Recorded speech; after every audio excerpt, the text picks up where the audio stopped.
Last week, of course, we had the Conservative Party conference, which was completely derailed by the whole HS2 question. And the cherry on the cake, the icing, the sprinkling of the tens and thousands of pieces that would have made this an absolute pure chef kiss moment would have been the resignation of Andy Street. He is one of the regional mayors of the West Midlands. In fact, he's the one of only two regional mayors that the Conservatives actually have. And he, during this conference, was out there front and center doing these big rallies in front of the conference on the steps saying, HS2 should not be cancelled. We need to keep this moving. And if Rishi Sunak cancels HS2, well, I'm going to have to resign because that's how disgusted I will be. And of course, what happened? Rishi Sunak cancelled HS2, and I was waiting on tenterhooks, literally hoping that we would get an Andy Street resignation, because I'll tell you what, that would have turned that conference into an absolute disaster. And unfortunately, he hasn't quit. I really wish he would. But instead, he's gone to Conservative Home and written an interesting piece, just to say the least, about why he is not giving up on high-speed rail. Now, remember, I'm probably going to agree with him on all his comments about high-speed rail, but it's his other comments about transport, about infrastructure, about Rishi Sunak, meant to be this great bringer of change. And he will not deliver for you, Andy. Do what you promised and go and quit, or else otherwise that's just another broken Tory promise. So before we do go diving into this, please do remember to click on the like, share, and subscribe button. And of course, down below there are links to my Patreon page and an annotation link called Buy Me Coffee, where you can, well, buy me coffee. And of course, as always, thank you very much to all those people who do help and support the channel. Like I say, there is the Pony Club, of course, down below as well, and the YouTube thank you button too. So let's go on into this, because oh boy, oh boy, you know what? You should have just quit. You should have just quit. That would have sent a far louder message than you writing this piece in Conservative Home. So this comes from Andy Street. Why I am not giving up on high-speed rail. So he begins. As someone who fought tooth and nail to keep HS2 on track, last week's decision to shelve the project from Birmingham to Manchester was very disappointing. Despite the determined lobbying, the Prime Minister chose to move in a different direction, refocusing HS money to invest in local networks in the North and Midlands. Money that we know, Andy, is not going to get spent. Those Northern Network suggestions, as they should be called, aren't even going to be funded. Some will already be built. You're not going to get anything. This £36 billion that is now sitting there, it's not going to get put into any of these transport investments, into these local networks that is needed to be built. You know that. You should know that all too well, because this is exactly what Rishi Sunak did. There will probably be a white paper in a couple of weeks' time saying this is Network North, and I can guarantee you what it will be. These are all the projects, but this is the money we're going to spend. It will be a complete lack of ambition. Little to no money actually will get spent, and there'll still be a big question of, well, what happened to the rest of that money? Quietly, it will get reshuffled off into different departments, as it always does with the Conservatives. So I reiterate this, Andy. If you see this, just quit. Just for the love of God, just quit. It will be sent a far bigger message to your party. But you continue. I make no apologies for taking up this case. As the mayor of the West Midlands, it is my job to put place before party when necessary to do what I think is right for my local residents, communities, and businesses. And this was a project worth fighting for, and a principle of a north-south high-speed rail link is still worth pursuing. So at least he hasn't given it up on maybe building or at least having something like this completely. We'll see. So what else has he got to say? I want to use this column to explain why I believe that after 15 years of cross-party consensus and buy-in from the regions, we must leave no stone unturned before giving up on high-speed rail to Manchester, and why, responding to Rishi Sunak's critical offer, I will continue to work constructively to make it happen. You ain't going to get HS2 under Rishi Sunak. Rishi Sunak has made that entirely clear. Sorry. He has made that entirely clear. He does not intend to build HS2. He just does not care. You are going to get nothing from from your party, from the Conservatives, and certainly from Rishi Sunak on this. And I want to buy it, and I want to reiterate that this HS2 had cross-party consensus, was completely and utterly bought into all the regions, because all the regions were like, yes, this is going to be fantastic, excellent, let's build it. You should have just quit and sent the message of how strong your refusal on that was. So, let's continue. Why I am willing not to give up on this issue. Because it is a project that I have always believed in and remains right in the long term, despite the acknowledged difficulties in its delivery. We said in response to David Gork, who brought up this as well recently, there could have been a ton of stuff Sunak could have done to help in this. He could have sent in the auditors, he could have provided subsidies, he could have done a ton of stuff to help in ease the delivery of HS2. But he continues. HS2 was about uniting the nation by building a transport spine connecting its major cities, a totemic project linking and leveling up communities at the same time. It was about delivering for the Northern Powerhouse and creating a more balanced national economy. It was about thinking big, showing ambition, and building something for future generations. And all that, I want to add, all that is right. It was big thinking. It showed ambition. It was building for those future generations. And you know what? Rishi Sunak has just gone, I'm probably going to lose the next election. I'm not going to build it.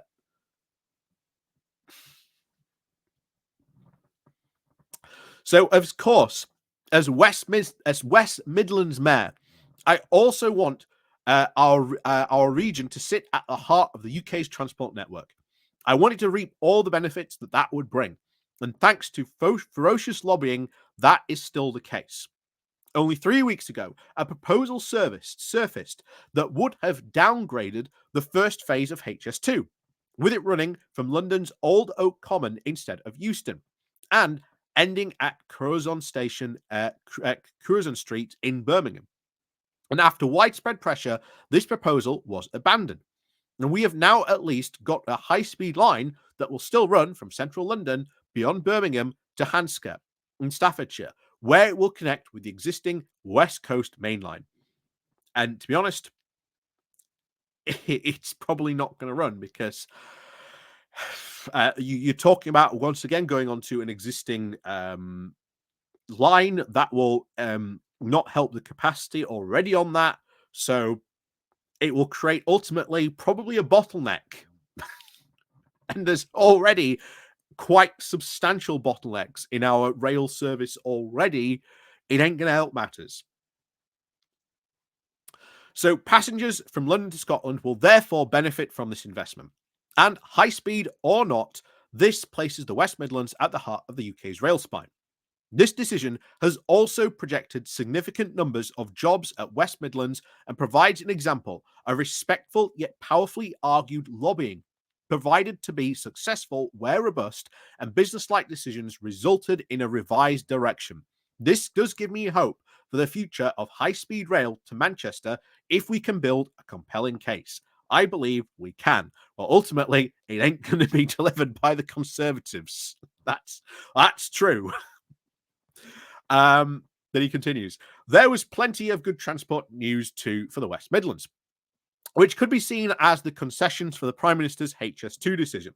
I welcome the government investment in the East Midlands Rail Hub and the 1.75 billion project, which will revolutionise travel across the East and West Midlands. That's, of course, if you get the money. I highly doubt you will. And, of course, for years, rail links with our eastern neighbours have been appalling. But, backed by government funds, our hub plan will address this quickly. This will mean more frequent services with the likes of Leicester and Nottingham, which will also enable a third cross-city line from Birmingham via Moore Street Station, and which will finally be able to reach its vast potential. Again, not against that. I am not against that line being built. Congratulations if you do get that built. But I am highly skeptical you are going to get that money. I am highly skeptical. Color me surprised. If you do get that money, congratulations. But it will be nothing to the disaster that has been the cancelling of HS2. And I am still really upset about this because it was going to give so many benefits. Let's also continue. But also, I don't want to point out, just before we do continue, you could have still had that. You could have still had that Midlands Railway hub and still had HS2. As I've said many times, this type of infrastructure stuff is an investment. Once it's built, it ain't going to go anywhere. It will provide benefits for years and years to come. You want a prime example, and I've talked about this before, look at the bullet train in Japan. Perfect example of planning, forward-thinking, investment. It overran construction, came in over cost, but it's provided billions of economic potential after it was built and every year since then. Anyway, let's continue. So it is no secret that we have significant challenges with transport funding in recent years. Yes, because of your own party. But that's by the point. We'll continue on that. Leading us to make very difficult decisions when it comes to our public transport network. But again, the government can put sustainable cash on the table of over 350 million to help address with this and projected services. Help to address this and protect services.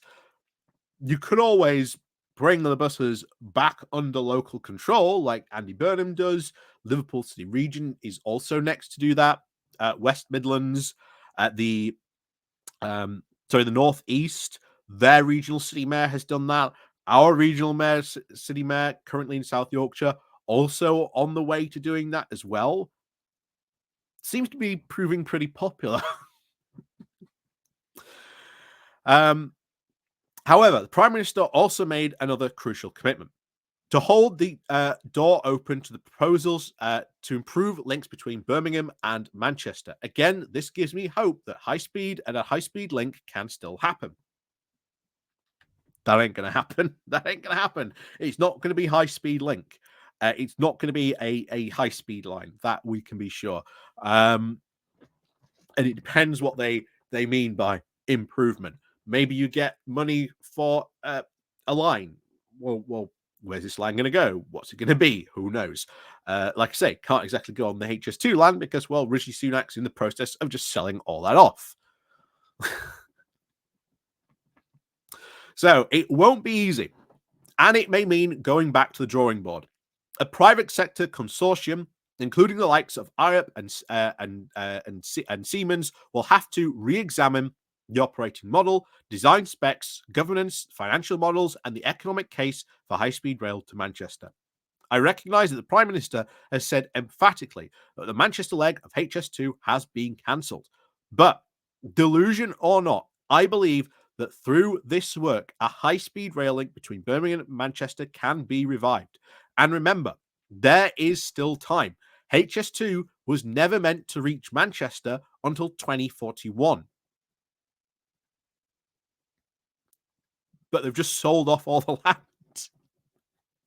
I have to wonder whether Andy here has been had a conversation with. I really have to wonder whether he's been having a conversation with of, look, you promised to quit if HS2 was cancelled, but we need you to sort of backpedal on that, but you're still allowed to, continue with your HS2 lobbying, even though under Rishi Sunak and this current government, that ain't happening. So, to make this ambition a reality, we need to take a constructive step that leave the way open for a revival. For example, by not rushing to sell the land that has already been purchased for the Manchester phase. Rishi Sunak's already doing that. Are you going to quit? Because I think you should, to be honest, because he's already said he's doing that. That land sale is already happening. The HS2 fire sale is already underway. The fire's already been lit. That ain't going to happen anytime soon. That you continue. But ultimately, this will be about having a sensible, robust, and business-like conversations about how we can find a better way to achieve this project and show that as a nation, we are capable of delivering forward-looking infrastructure. And as a passionate believer in high-speed projects, I am a believer and willing to take up that challenge of leading those discussions. Well, doesn't look like anyone in your party is interested in having that discussion. In fact, they all seem to be very much for it. Which once again leads me to the decision: why did you not following through on your decision to quit? I really believe you should have done, because that would have been the cherry on the cake of that conference. Two of their regional mayors, one quits. What a story. What an end to a Conservative Party conference that would have been if that had happened. But you finish this off. So this is why the Euston decision was so important. This gives us an opportunity for the private sector consortium, which came forward to rethink HS2 to show just what may be possible. And as Conservatives, we should relish working with businesses on Euston. With the Prime Minister's offer and the backing of the business community, the work now begins to explore what may be possible between Birmingham and Manchester. Well, that ain't going to happen. Sorry, Andy Street. Sunak has spoken. That money may be there, but you probably ain't going to get it. These projects certainly ain't going to be delivered. Sunak seems to be only interested in things that he can get delivered now and that will make immediate impact. That's why most of that money that was going to go to HS2 is bizarrely going to go to filling potholes, which isn't really a central government priority, or never should it be a central government priority. That should always be a local council problem. And to be honest, they do that fairly well. They already have budgets for doing that. Are they slow at sometimes filling in these potholes? Yeah, sure, absolutely. And as someone I know who always said, when it comes to the end of April in Doncaster, that's when all the roadworks go up, because that's when they decide to do all their road maintenance so that they can justify their budget for next year. But anyway, but that's road funding. Maybe they shouldn't be put in a position to be able to do that in the first place by central government.